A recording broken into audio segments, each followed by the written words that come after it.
Deputy Chairman Rajya Sabha, Dr. Harivansh ji, Shri Prabhat Kumar ji, Shri Mahesh Kapoor ji, Shri Shanti Narayan ji, dear friends.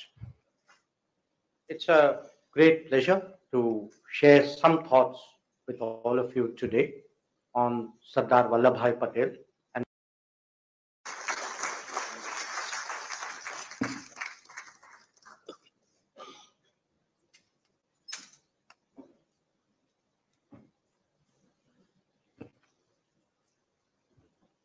Deputy Chairman Rajya Sabha, Dr. Harivansh ji, Shri Prabhat Kumar ji, Shri Mahesh Kapoor ji, Shri Shanti Narayan ji, dear friends. It's a great pleasure to share some thoughts with all of you today on Sardar Vallabhbhai Patel and governance. Indeed, for anyone who has studied his life, good and strong governance is naturally associated with him. Now, if I were to pick two other characteristics, I think nationalist and realist come readily to mind. And this is not just me. It is the popular image of the Sardar that has remained deep in our consciousness even 74 years after he has passed away. Now, much has been written about him, both directly and with reference to the events and personages of that period. There is a widely held perception that the conventional narrative with which we are all familiar has not done adequate justice to him. That is perhaps attributed to the politics of the era, but I don't want to go into it on this occasion. My hope, I would say even expectation, is that with the passage of time and a more balanced and objective debate in our society, the value of Sardar Patel's multiple contributions would be given the recognition that they truly deserve. Allow me today to essentially focus on some of them and highlight their contemporary relevance. I'm sure all of you would agree with me that it's actually no exaggeration to assert that but for Sardar Patel's leadership, the story of the integration of Indian states in the aftermath of the partition would be very different. Decisions pertaining to Hyderabad, to Junagadh, and the Rajputana have all been written about at length. But there are many more that we take for granted because of his efforts. Even today, his secretary, V.P. Menon's account of what happened at that time, I believe is a must read to understand our modern history. And I myself often give that book to young officers who come as trainees because I tell them that it tells you how it really was and how it could have been, but for Patel. Equally revealing have been developments in the one state that Sardar Patel was actually not allowed to handle, Jammu and Kashmir. Now we all know how that unfolded. It has taken us much national effort and many sacrifices to rectify those errors subsequently. 8 decades after independence, perhaps the younger generations, and I'm happy to see some of them in the room, the younger generations may not readily appreciate how seriously a third force model was being pushed by the colonial power to ensure a permanent weakening. It was in large measure due to Sardar Patel's legendary firmness and vast negotiating skills that our senior colleagues have spoken about, which ensured that many instruments of accession were signed. But in the handling of Jammu and Kashmir, we created serious problems for ourselves, problems in national integration, in national security, in diplomacy, and in geostrategy. The foundation that Sardar Patel laid since became the strong edifice of a modern and confident India. But there are lessons from his endeavors which are relevant even now. Foremost among them is that our civilizational ethos does not automatically translate into political coherence and national unity. At various points of our history, internal divisions and selfish agendas have done our country great harm. Indeed, these were traits that the world was readily willing to exploit to its advantage. What Sardar Patel was able to do and do remarkably in 1947-48 was to evoke an emotion and an awareness among the states and their rulers towards our nation. That is how he could actually bring us all together. Sustaining that spirit is the task that he has bequeathed to all of us, and overcoming many challenges, we have today reached the current stage in our national life. But there are still forces and voices, as there have been in the past, that seek to divide and weaken. They speak of narrower identities, they promote conflicting interests, they advocate divided loyalties.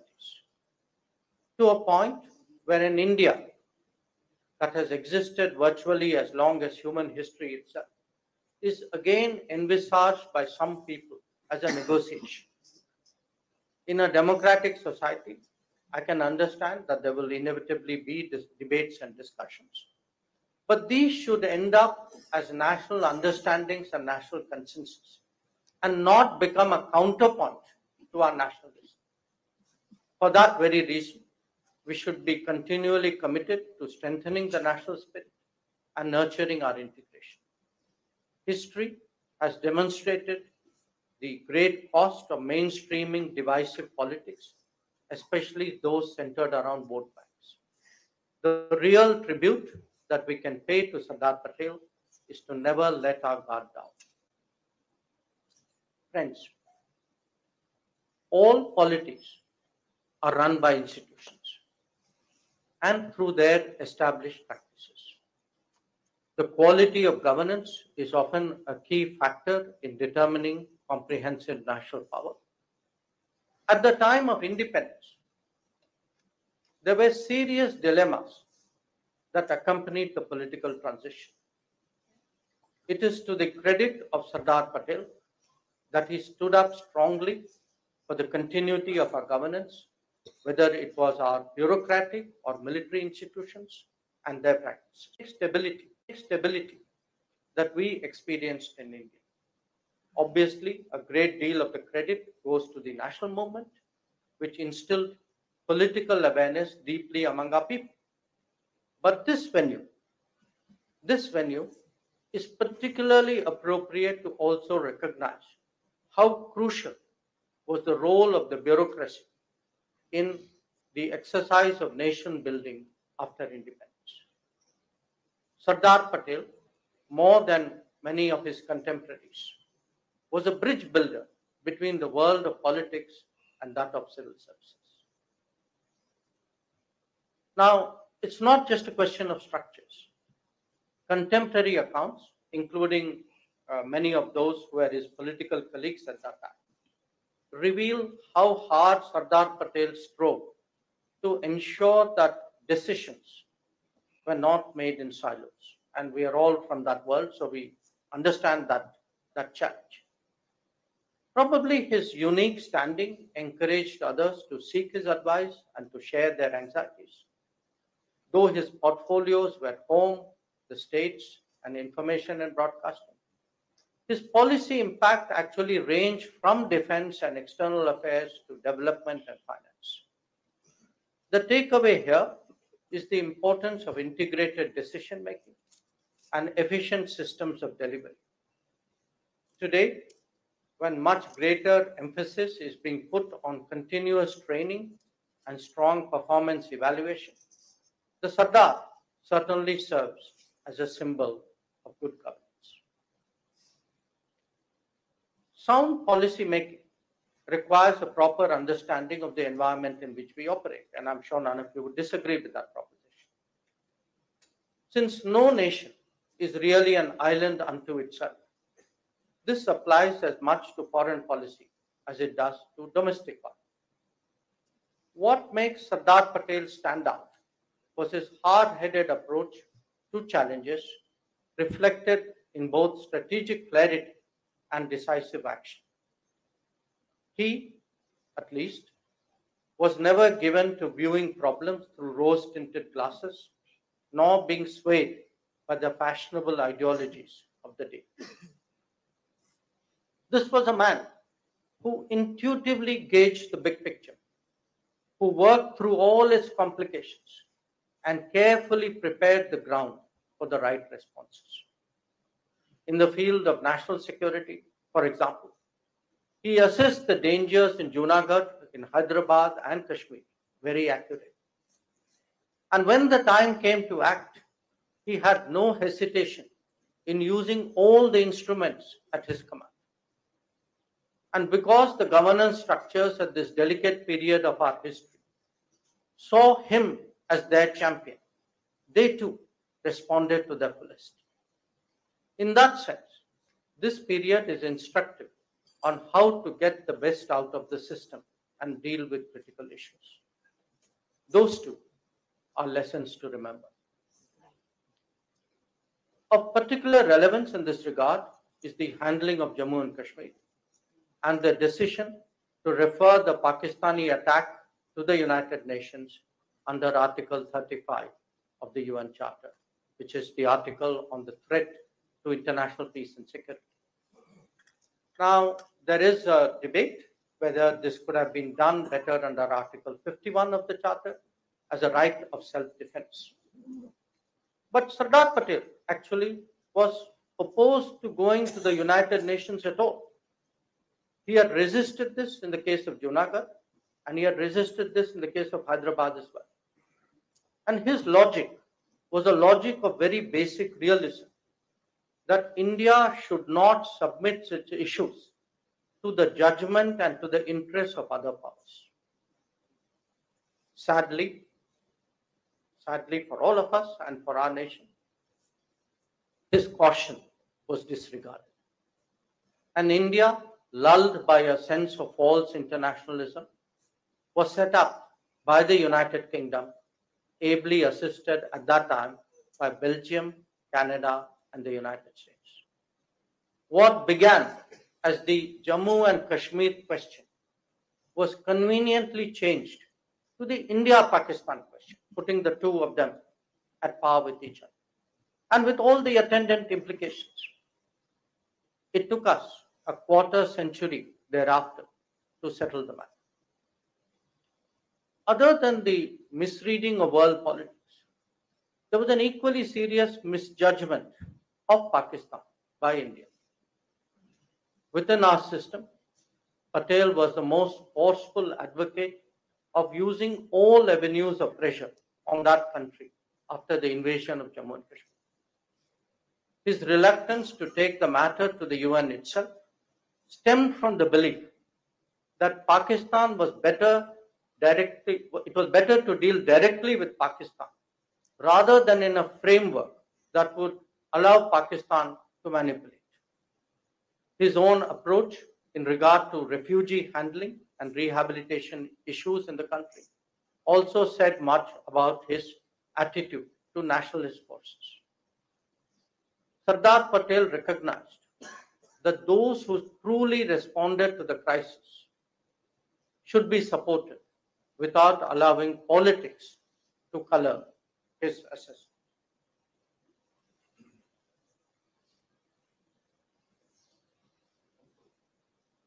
Today, we may be tempted to speculate what Sardar Patel's approach would have been to Pakistan-related issues that came up in the decade after his passing away. For example, would he have extended his support to the Indus Waters Treaty of 1960, or dismissed it, like the then Prime Minister, as an issue just about a pail full of water that was negligible in the context of larger international politics, and subscribed to the justification that it was a decisive move towards a settlement and to peace with Pakistan. An understanding of the Sardar's life, policies, and actions should allow all of us to come up with our own answers. Like any neighbor, India would certainly like to have good relations with Pakistan. But that cannot happen by overlooking cross-border terrorism and indulging in wishful thinking. As the Sardar demonstrated, realism must be the foundation of policy. India's relationship with China is similarly an issue on which the Sardar Patel's instincts are on record, and they differ considerably from that of Prime Minister Nehru. The most cited example was, of course, their famous exchange of correspondence in 1950 on this matter. In Patel's view, India had done everything to allay China's apprehensions, but that country regarded us with suspicion and skepticism, perhaps mixed with a little hostility. He highlighted that for the first time, India's defense had to concentrate on two fronts simultaneously. His assessment was that China had definite ambitions and aims that shaped its thinking about India in a less than friendly way. Now, what I'm giving you is a near verbatim summary of his famous letter. Pandit Nehru, in contrast, referred to China's protestations of friendship and warned against losing our sense of perspective and giving way to unreasoning fears. To him, it was inconceivable that China would undertake what he called a wild adventure across the Himalayas. He did not, and again these are his words, he did not envisage any real military invasion from China in the foreseeable future. Now, this exchange was part of an internal debate, and it obviously allowed the two leaders to express themselves very frankly, even if it was very undiplomatic. Each one reflected an approach not just to a neighbor, but to issues of national security and to world politics as well.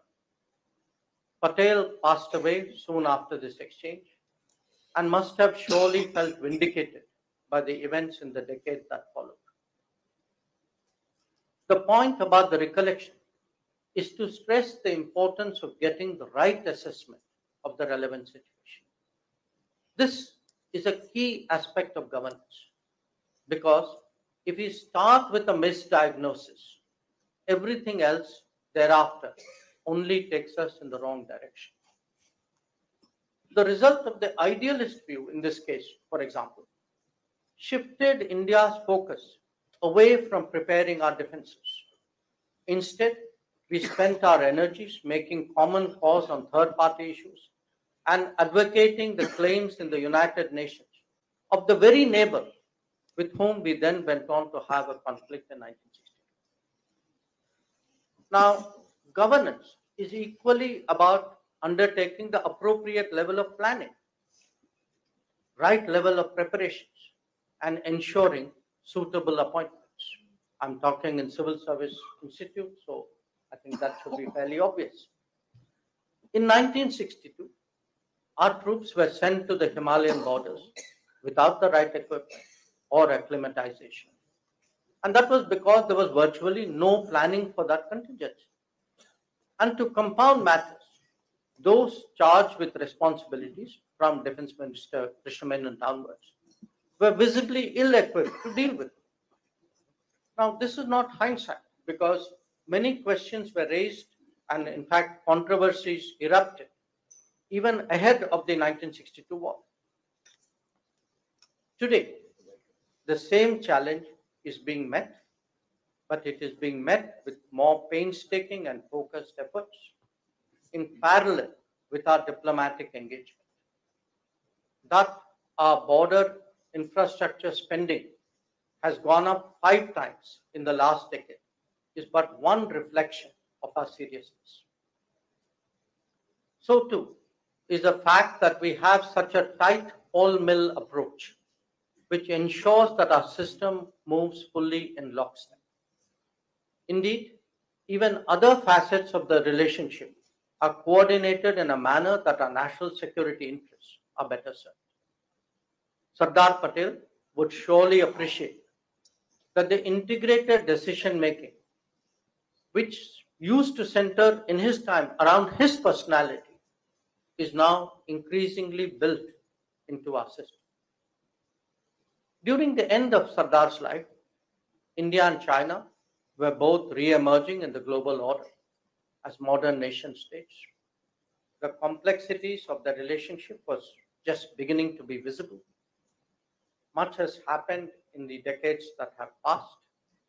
Today, our ties are again at crossroads.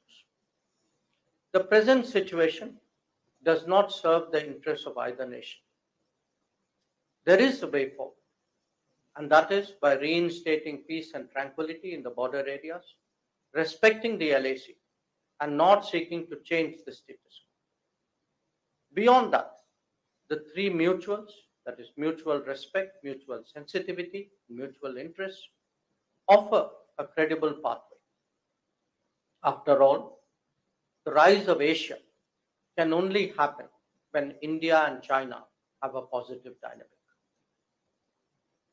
Another issue that has confronted our nation from the Sardar's time till now is the nature of the relationship that we should have with the West.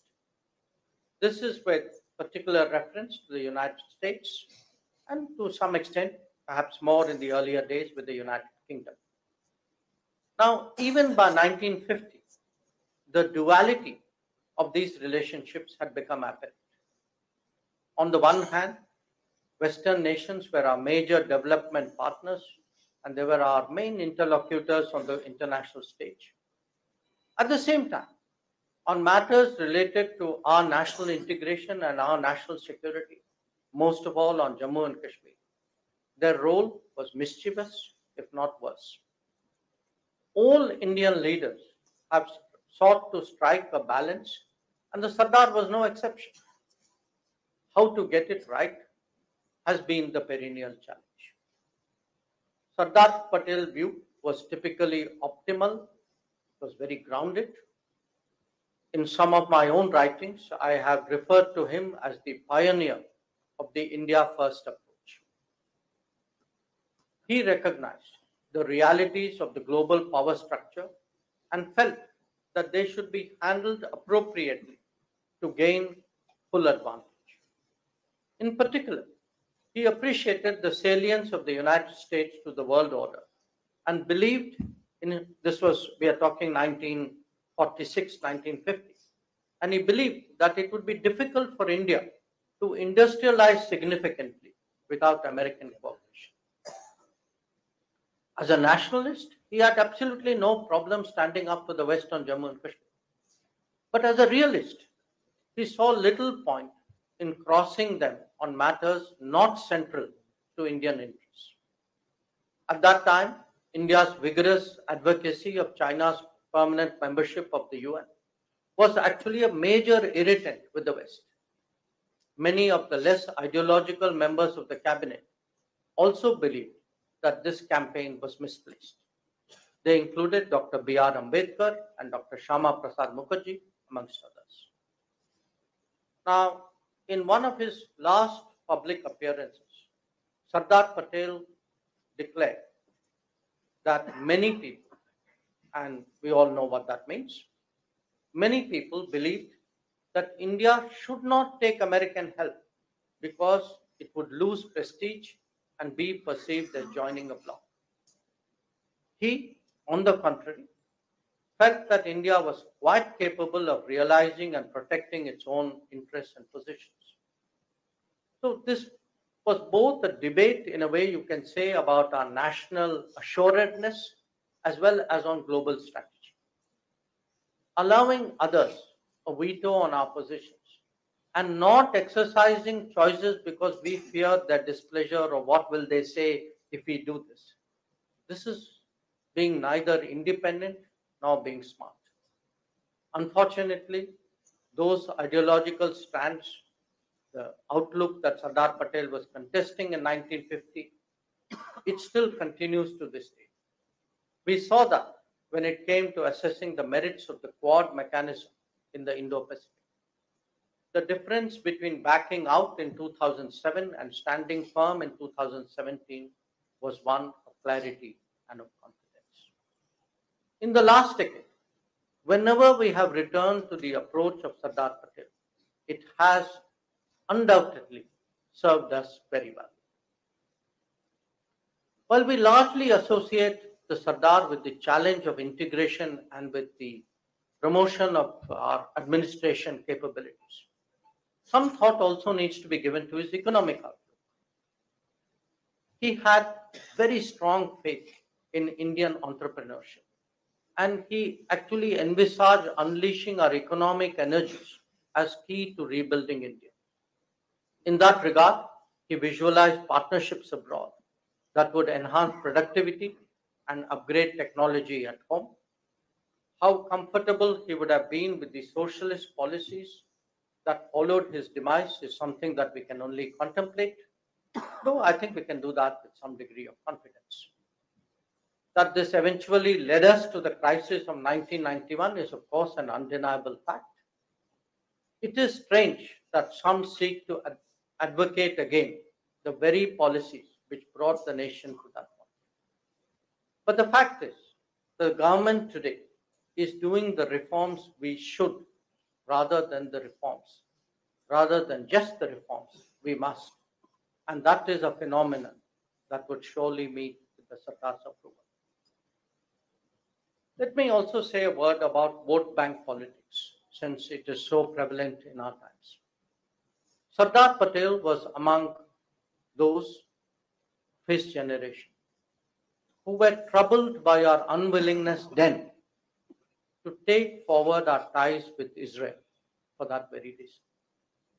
Like so many things in India, that too has fortunately changed. Sardar Patel was dealing with the enormous challenge of reconstructing India after 2 centuries of colonialism. But we must not forget that he was doing so at a time when the international order was being reshaped after the Second World War and as decolonization had just begun. Reading the big picture right and making our calculations is not easy. Today, the world is again in the midst of great churn. That order that had just emerged in Patel's times has now run its course. We are seeing the emergence of multipolarity and the return to the natural diversity of the world. There is no model, there is no textbook that is going to guide us in this regard. What we need is the right combination of self-belief, of realism, of preparation, of nationalism, the very qualities of Sardar Patel that I spoke about. We need them to prepare for Viksit Bharat. Sardar Patel will always be an inspiration in that endeavor. I thank you for your attention.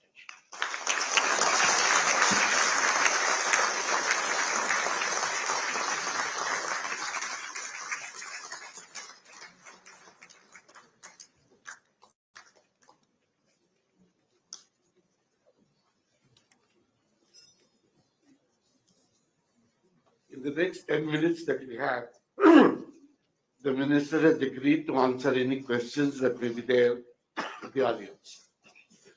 Anybody who has any questions, will please introduce yourself and be short, specific to the question and not make a statement so that more people can have an opportunity to question. Thank you. Thank you. My name is Dr. Surabhi. Since you said governance is about planning and you are planning to go to Pakistan for the SCO, what are the kind of, and given the love-hate relationship that Pakistani media and the government has with you personally, what are the kind of questions and challenges and blaming, etc., are you anticipating and planning for? Thank you. Uh, Good afternoon, sir. I am Dr. Mukta. I actually have two questions for you, sir. Okay. Um, Sir, when it comes to women-led governance, as per your vast experience, sir, what are some of the key aspects or practices that we can adopt from other countries, perhaps, that are doing better than us in this regard? Thank you, sir.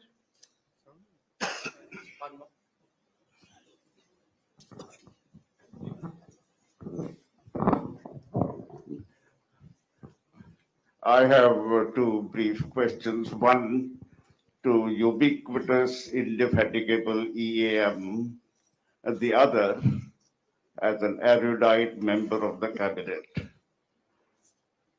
To EAM, I only refer about what you have been calling integration, one of the most difficult tasks that Sardar Patel accomplished. Mr. Minister, I just want to ask that we in SAARC+1, for instance, 9 countries in close neighborhood, with India accounting for almost 80% of GDP of all the SAARC+1, I mean SAARC plus Myanmar. How is it that most of them seem to be reluctant to accept India as the real natural historical pivot for the region?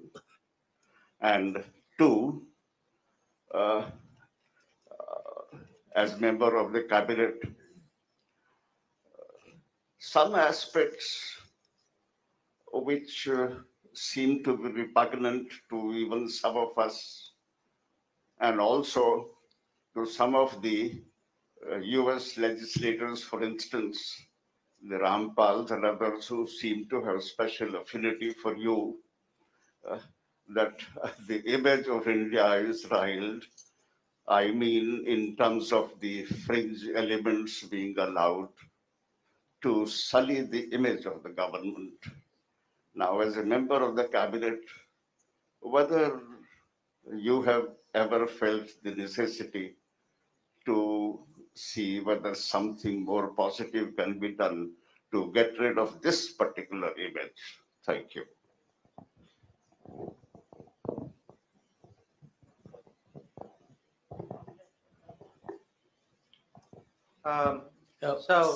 Let me start with the first question. Yes, I am scheduled to go to Pakistan in the middle of this month, and that is for a meeting of the SCO heads of government.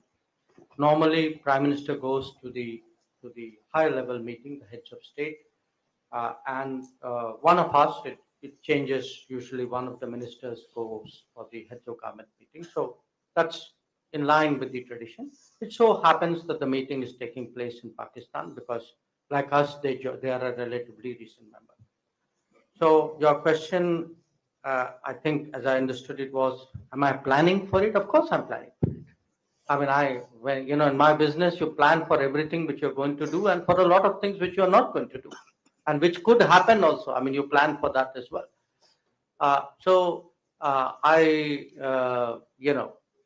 expect there would be a lot of media interest because the very nature of the relationship is such, and I think we'll deal with it. But I do want to say it will be for a multilateral event. I mean, I'm not going there to discuss India-Pakistan relations. I'm going there to be a good member of the SCO. But since I'm a courteous and civil person, I will behave myself accordingly. So, on the women-led governance, look, I think we also have our own experiences, and so do other societies. When I look, a lot of people in the room, their career has been dealing with administration, with development, with society very deeply. Mine was mostly dealing with foreign policy, but in the last 5 years, 5.5 years as a member of parliament, obviously I see very much more of you can say in a way the grassroots. And my own sense is that when there are a lot of things we can learn. There are a lot of things where we ourselves are an example. And certainly in the case of women-led development, in fact, in the G20, we were the people who really pushed this idea that, this is not just about closing gender gaps, because that's almost like women will continuously stay behind and you're going to play catch up, and that's where it ends. I mean, there are many areas where, I mean, after all, in many ways, they are a natural pivot of families. And there are areas where their contribution and their role is very different, and it's not something which is replaceable by men. So I do think it's a very active subject to engage the world. But other than that, part of what I would say we are trying to do in foreign policy is foreign policy. Many countries have used foreign policy in a very focused manner to get the best things out of the world. I mean, it could be investment, it could be trade, it could be technology, but a lot of it is about best practices. How does some other country do this better or different, or in some manner, is there something we can learn? And I think that's an attitude I would say we should encourage, and certainly through foreign policy, we are trying to do that. On the integration issue, at the moment, SAARC is not moving forward. We have not had a meeting of SAARC for a very simple reason, that there is one member of SAARC who is practicing cross-border terrorism, at least against one more member of SAARC, maybe more. Now, when if you're all sitting together and cooperating, and at the same time, this kind of terrorism goes on so openly, it actually poses a challenge for us. That do you ignore it and go ahead? And in which case you are normalizing it, you are accepting that this is a legitimate tool of statecraft. And I think at some point we came to the decision that we should not do this. That terrorism is something which is unacceptable, and if despite a global view of it, if one of our neighbors continues to do it, then there must be a cost to it. It cannot be business as usual in the SAARC. And that is the reason why actually SAARC meetings have not happened in recent years. But I want to make an equally important point. Because SAARC has not happened doesn't mean regional activities have stopped. In fact, I would argue that the last 5 or 6 years, we have seen far more regional integration in the Indian subcontinent than we have seen since the partition of India. That if you look today with Bangladesh, with Nepal, with Bhutan, with Myanmar, with Sri Lanka, where I came, you have railway lines being restored, you have roads being rebuilt, you have electricity grids being built, countries export and import power, you have fuel lines. Our refineries today give fuel to Nepal and to Bangladesh. You have ferries, you have, fertilizer supplies. So, and if you look, medical visas, the way our hospitals are linked. So I actually would say that what is happening in the neighborhood, and it's happening because we are espousing this policy called neighborhood first. Neighborhood first means we are the biggest country. We must put in the maximum resources. We should not look to say, are they doing something equal to us? Because they are smaller. They will not be in a position to necessarily reciprocate. So we need to take that as our primary responsibility and push that. I didn't entirely understand the second part of your question, but if I got it right, you are saying that sometimes people say things which are awkward, and how do you deal with that? That's how I understood it. So If I understood it right, I mean, in democratic politics or, in politics, many things are said. I mean, in diplomacy, all things are handled.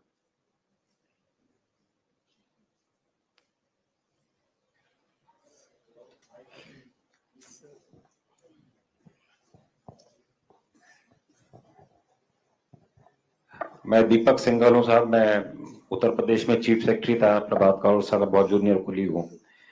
मैं सिर्फ एक विषय आपके संज्ञान के लिए रखना चाहता था कि हम लोग पिछले 1.5 वर्ष से एक नया अध्याय जीवन का 50 प्रोफेसर, वाइस चांसलर्स और दुनिया के 60 देशों की यात्रा करके भारतीय संस्कृति के माध्यम से दुनिया की समस्याओं का समाधान, इस पे काफी डॉक्यूमेंटेशन किया है। मेरा जो अपना अनुभव रहा, क्योंकि हमारे सब कुलीग्स ही हैं, एम्बेसी में भी, फॉरेन सेक्रेटरीज भी रहे हैं, कि हमारे जो कन्फ्यूशियस सेंटर चाइना ने खोले हैं, इस तरह के अगर एक institutional position, since you are an MEA today sir, that if you have institutional arrangements with embassies emerging as a parallel Confucius centers of not Confucius exactly, but हमारी ज्ञान परंपरा और ध्यान परंपरा को जितनी परंपरा है। मैं एक छोटा सा लास्ट एग्जांपल दे खत्म करूं। मैं ओडिंगा रैला साहब मिला जब केनिया में, उनकी डॉटर को आईसाइट कंप्लीट ब्लाइंड थी और केरला में आके ठीक हो गई, दुनिया ठीक नहीं कर पाई, पीएम साहब बुलाते भी हैं। तो इन सब चीजों को एग्जाम्पल लेके अगर ये हमारी फॉरेन सर्विस का रीओरिएंटेशन एक बार सभी लोग जिन्होंने इकट्ठा किया सामान, उसके मीटिंग होके उनके सामने रखा जा सके, शायद देश के लिए भला होगा। ये चीज आपके सामने सुझाव के लिए रखना चाह रहा हूँ।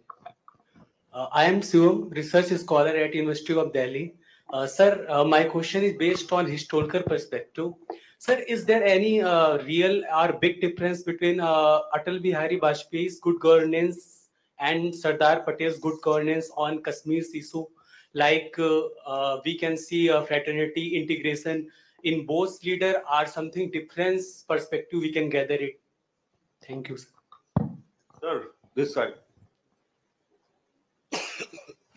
Sir, my question is regarding UN, the way Israel, Gaza, and things are in bad shape about international affair, and some people propose that it's a failure of UN, and there are some chances of proposal to be for India to be a member of Permanent Security Council, and some people, academic, have proposed that UK should cede its membership in favor of India. And second option is there should be 7 members with veto power, or next 7 members without veto power. The third is as regular 7 members to be regularly elected for 1 year, 2 year, 3 years. So why not to be assertive about this UN Security मैं आपको Council? जवाब दूं। Thank you, sir.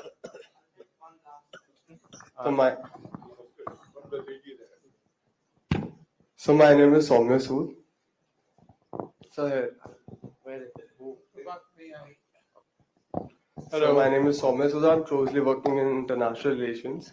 Given the history of modern war, we have seen that countries that remain on a neutral stand benefit the most out of war situations. So the situation that is currently persuading in the Middle Eastern countries, what do you think the opportunities and threats could arrive to India?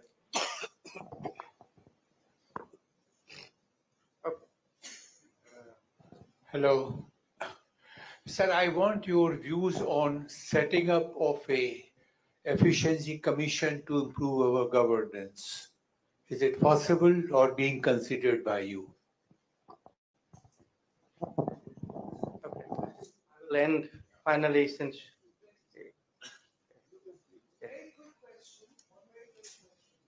And very short. I don't know whether it's really appropriate, but I think in today's time it is, given the fact that it's the Sardar Patel lecture. I'm Sabina and Najit. We've all read a lot about Sardar Patel.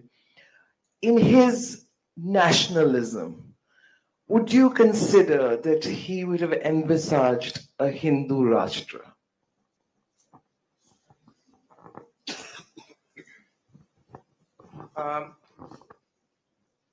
Let me start. आपका जो पहला सवाल जो था, देखिए हमारे यहाँ आजकल हर राजदूतावास में, हर उच्चायुक्त में एक कल्चरल सेंटर है। ये पिछले दशक में ये परिवर्तन आया है, और हर जगह जो है हमारे यहाँ से प्रयास तो जरूर होता है कि कम से कम योगा का टीचिंग, जो अगर कोई भाषा है, हिंदी, संस्कृत, तमिल, जो भी है, और जो हमारे नृत्य जो हैं, डांस वगैरह जो है, इनकी टीचिंग हो। अब इसके अलावा कुछ सेंटर्स हैं जहां या तो हमारी समुदाय बड़ी है या वहाँ भारत के बारे में रुचि इतनी ज़्यादा है कि हमने छोटे सेंटर को और बड़ा बनाया है। जैसे आप ये नॉर्मली कुछ रूस जैसे जगह या यूके है या कुछ और है ऐसे। अब इसमें जो नया इनिशिएटिव जो आया है, जो प्रधानमंत्री ने हम लोगों को ये निर्देश दिया है कि हम तिरुवल्लुवर सेंटर जो है दुनिया में स्थापित करें। तो मुझे लगता है कि पहला सेंटर कुछ ही दिनों में कहीं एक देश में हम जरूर इसको स्थापित करेंगे। तो जो आप कह रहे हैं, मैं जरूर मानता हूं कि आजकल दुनिया में भारत के बारे में जिज्ञासा ज्यादा है और इंटरनेशनल डे योग दिवस के बाद जो है लोगों के मन में है कि भारत में कुछ ऐसी, जैसे आपने कहा कि कुछ ज्ञान है, कुछ ध्यान है, कि कुछ सीखने को है, तो ये है जरूर, और हम जरूर इसको हम मानते भी हैं। अब इसको हम कैसे अपनी ओर से इसको कैसे आगे बढ़ाएं, ये जरूर हमारे मन में है। और मुझे लगता है जो ICCR जो हमारे लिए एक किस्म से व्यवस्था है ये करने के लिए, ये ICCR एक अपने आप को एक किस्म से मॉडर्नाइज कर रही है इस चुनौती को आगे ले जाने के लिए। जो दूसरा सवाल जो है आपका, जो your question on good governance, people live in different times. You know, during Sardar Patel's time, we had just come out of the partition. You know, the country was really traumatized because when partition happened, nobody really saw what it would mean on the ground, the bloodshed that happened, and the disruption that happened. Now, if you look at Atalji's time, what had happened at that time was that the original socialist model had created a crisis in 1991. We were rebuilding after that. Many decisions had been put up. So I would say Atalji in many ways would be particularly remembered because one, he took the long delayed decision on nuclear, exercising the nuclear option. But what people appreciate less, he was a big economic reformer. That if you look at the economic numbers of that period, they're really very, very impressive numbers. So there would be comparisons, there would be changes during, even in Jammu and Kashmir, which was your particular focus, the situation in 1950, situation in 1998, 99, and situation today in 2024 is very different. So my sense is, every prime minister tries to improve governance. After all, that is part of the responsibility you have. Some have a greater focus, a greater, I would say, grip, a stronger sense. I mean, if you look at the present prime minister, the kind of emphasis which he puts on training, and the kind of feedback mechanisms that we have, the degree of rigor, as someone who started many years ago. I mean, the prime minister when I started my career was Morarji Desai. So when I look from there to today, honestly, the rigor and the workload and the expectation of people in government has gone up. And I think in many ways the kind of delivery expectation in society, people are not willing to wait the way they would have waited 10 or 20 years ago. Society has become impatient in this country, and rightly so in many respects. Your question, जो आपका जो था UN के बारे में, look, we are not waiting for the failure of UN to reform UN. The UN needs to be reformed because it is 80 years old. And when UN was formed, there were 51 members and all 51 were not free. We were one of the founding members. Today there are 193 members. So imagine if something has changed from 51 to 193. How can the management remain the same? It doesn't make any sense. So, and if you look at the major, the economic hierarchy, that has also changed. So, people will come up with this idea that inko nikalo, inko dalo. See, nobody will willingly yield their position. That's the reality. But there is a negotiation going on called the Intergovernmental Negotiation, IGN process. The pressures within the UN. We just had a summit of the future.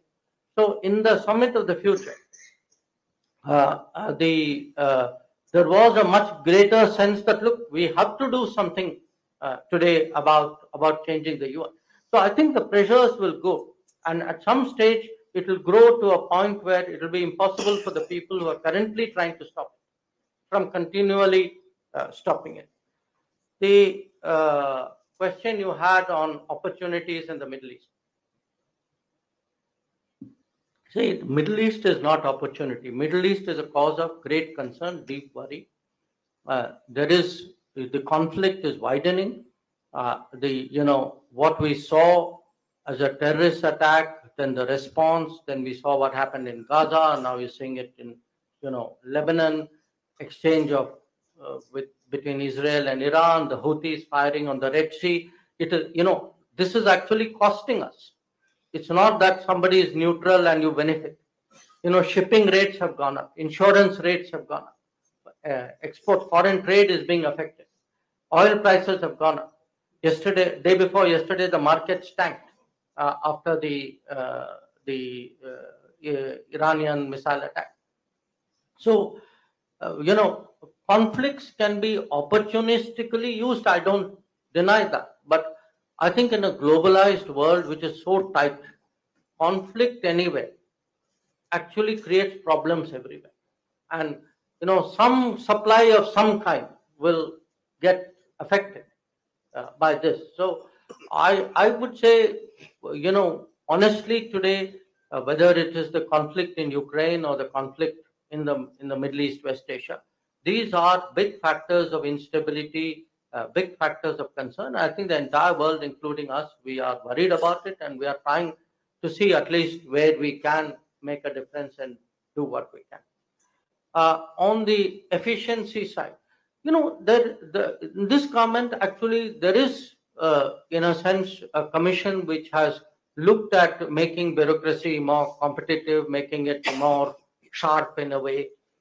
There is something called Mission Karmyogi. The whole idea is that it should not, the bureaucracy should not be a escalator. That, there should be training, there should be performance evaluation, there should be a kind of a right fit for the right job. I think all of that is happening, and I would say, having spent most of my working life in the bureaucracy, I can see today, and I mean, in our case, the service which I was a member of, it's in a sense a one service ministry. So you have the opportunity of coming back to it again and again and looking at people in the same environment. I can see changes, very frankly, for the better. I think people are far more competitive and, in a sense, far more willing to do things. And to me, that's a source of great encouragement.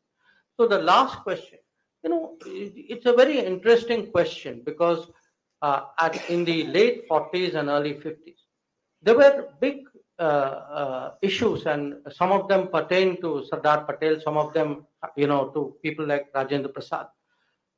Issues like, for example, RSS did sterling work during the partition. Now, there were people who, for political reasons, didn't want to recognize it. Now, I think Sardar Patel was a very culturally, he had, from what I understand, I've not just read the official side of it, I've also read the associated personal accounts of people who worked with him. My own grandparents were in the government at that time. I've sort of had talked to him. I think at that time, a lot of people felt that, look, it's one thing to respect, all religions should be respected. But respect for religions does not mean that your own religion needed to be suppressed or played down. And that, unfortunately, because of the ideologies of the day, was the direction in which it went. And I think he would have been very uncomfortable with the fact that somewhere people were almost defensive about being a Hindu. My guess is it would have troubled him. And if you look thereafter at issues like the, inaugurating the Somnath temple, which became a major political issue at that time.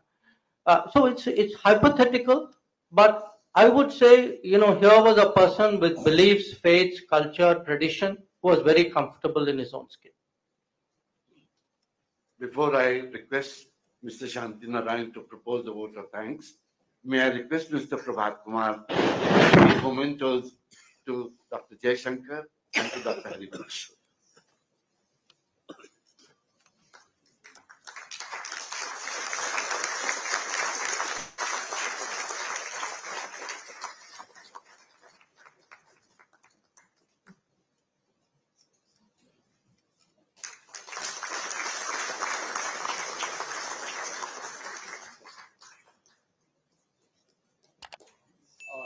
Your Excellency.